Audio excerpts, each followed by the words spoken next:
This caught my attention before. So there was this bigot that turned around and says, as a black man, how you look at yourself in the mirror after seeing your grandkids. There's a picture of a basketballer, I believe, called Trae Young. And it says, Trae Young's beautiful fam honestly had no idea he had 2 kids. Now, in the picture, you can see, I'm assuming this is his parents, right? So he's clearly biracial, or from where we're from, we say mixed race. And his father's black and his mother's white, okay? And then when you look at his direct family, what he's produced, I'm assuming that's his either girlfriend or wife, and these are his 2 children. Now, if you look at his 2 children, if they walked into a room, you probably would have just assumed they're 2 white kids. You know, the son has a little bit of a tan, but that little girl just looks like a white child to me, right? However, due to the father, who's biracial, and then his father, who's black, that means these children have black genetics within them, right? So I'm not saying this to cause any tension or anything, but it just goes to show, you know, all of those pro-blacks back in the day, like, you know, the Dr. Umar Johnsons and the Tariq Nasheeds, who would just try and say every time a black person is involved, it's just going to automatically make the child black. Nah,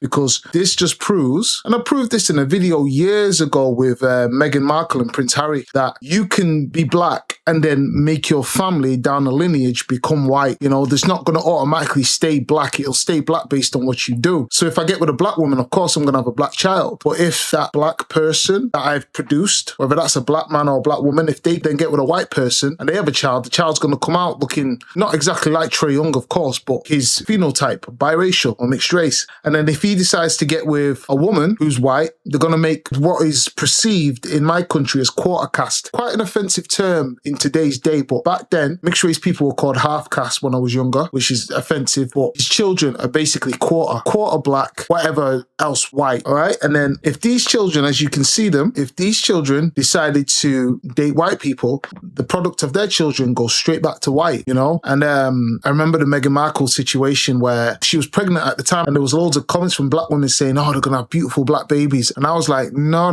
that's not how that works. That child's going to come out white because Prince Harry is like super white. He's ginger white, like he's super pale. And then you've got his wife, Meghan Markle, who's biracial, and she's like a light-skinned biracial. So that child, those children are going to come out as white kids. And lo and behold, they came out looking white. Don't get me wrong, they might have a bit of a phenotype in the nose, you know, some sort of Nubian element, but they're white children. And if they go and date white people when they get older, which is more case likely due to the circles they're in, anything's possible, but it's just realistically, they're going to have white children. So yes, black people can be washed out of black genetics the same way white people can be washed out of white genetics. It just depends on where your lineage decides to go. And lo and behold, you see these children here, if they then get with a white person and they have a white child, if that white child in future decides to have children with a black person, it goes back to biracial. And then if that biracial has a child with a black person, lo and behold, the child will get darker and darker as it goes. So it can go either way. So this notion that automatically anytime you put a black person mixes with something white, it automatically makes it black, it doesn't.